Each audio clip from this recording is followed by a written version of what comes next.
और बड़ी जानकारी आपको दे दें, जहां पर सरकारी बसों की वापसी फिर से होती हुई नजर आने वाली है। यानी कि आवागमन अब एक बार फिर से आसान होने वाला है, कनेक्टिविटी बढ़ती हुई नजर आएगी। एमपी में सरकारी बसों की यह वापसी हो रही है। इंदौर से शुरू होगी मुख्यमंत्री सुगम परिवहन सेवा। जुलाई से यूपी महाराष्ट्र तक दौड़ेंगी 150 इलेक्ट्रिक बसें। मोहन सरकार देगी सड़क परिवहन निगम की ये सौगात। इसके साथ इंदौर से प्रदेश के लिए 121 इंटरसिटी रूट चिन्हित किए गए हैं। अब आपको विस्तार पूर्वक ये भी सिलसिलेवार जानकारी देंगे कौन कौन से वो रूट रहने वाले हैं। पूरे प्रदेश में 1164 मार्गों पर 5206 बसें चलेंगी। एमपी के हर जिले और पड़ोस के 4 राज्यों तक ये बसें जाएंगी। इंदौर, भोपाल, अनूपपुर, भिंड, मैहर, मऊगंज, अलीराजपुर को सौगात मिली है। ये सुगम परिवहन सेवा के संचालन के लिए अहम फैसला इसे माना जा रहा है।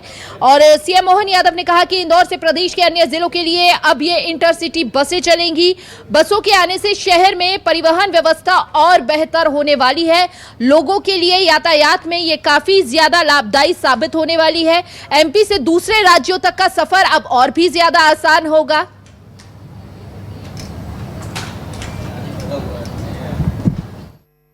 तो आवागमन के साधनों के लिए बसों का इंतजाम करना ये हम सबकी जवाबदारी है।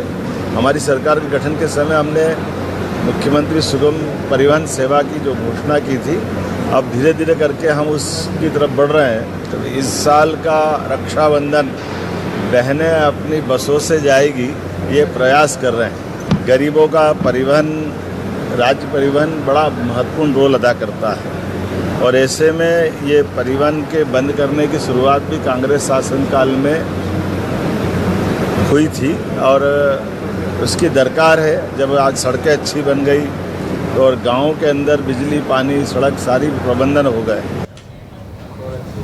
और ज्यादा जानकारी के लिए हमारे सहयोगी शबीर अहमद हमारे साथ जुड़ चुके हैं। शबीर, इसे बड़ा तोहफा ही कहेंगे क्योंकि यातायात और भी ज्यादा सुगम होने वाला है। प्रदेश वासियों के लिए ये बड़ी राहत के तौर पर देखा जा रहा है।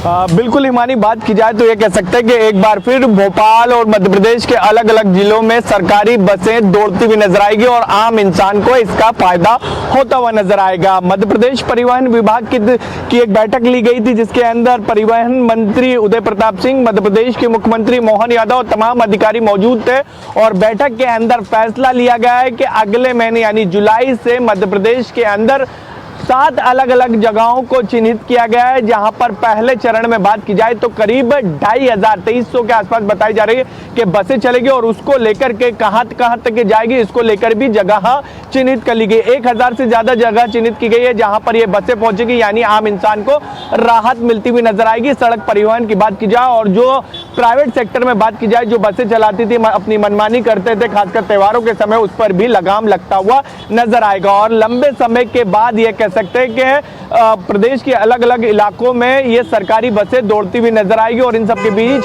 बात की जाए तो शुरुआती चरण में जो सरकार की तरफ से फैसला लिया गया है वो इंदौर, भोपाल, जबलपुर, ग्वालियर, रीवा, उज्जैन, सागर, यहाँ को लेकर फैसला लिया गया है कि बसें यहाँ से संचालित इन 7 जिलों से संचालित की जाएगी अलग अलग, जिसका आप जिक्र कर रही थी, उमरिया, अनूपपुर और अलग अलग जिलों तक के पहुंचेगी, लेकिन संचालित इन 7 जिलों से की जाएगी। और करीब करीब बात की जाए तो सरकार की तरफ से रणनीति यह है कि 5000 से ज्यादा बसों को संचालित की जाए। पहले चरण में यह जरूर है कि करीब 2500 और इसके अंदर जो पीएम बस सेवा है और मध्य प्रदेश की मुख्यमंत्री सुगम परिवहन सेवा है, इसको मिलाकर बसों का संचालित की जाएगा। पीएम सेवा की बात की जाए तो ई जो बस है उसकी भी 150 बसों को भी शामिल किया जाएगा और कोशिश ये है कि आम जनता को सुगम परिवहन कर सके, वो यात्रा कर सके। और इन सबके बीच एक चीज का और फायदा होता हुआ नजर आएगा,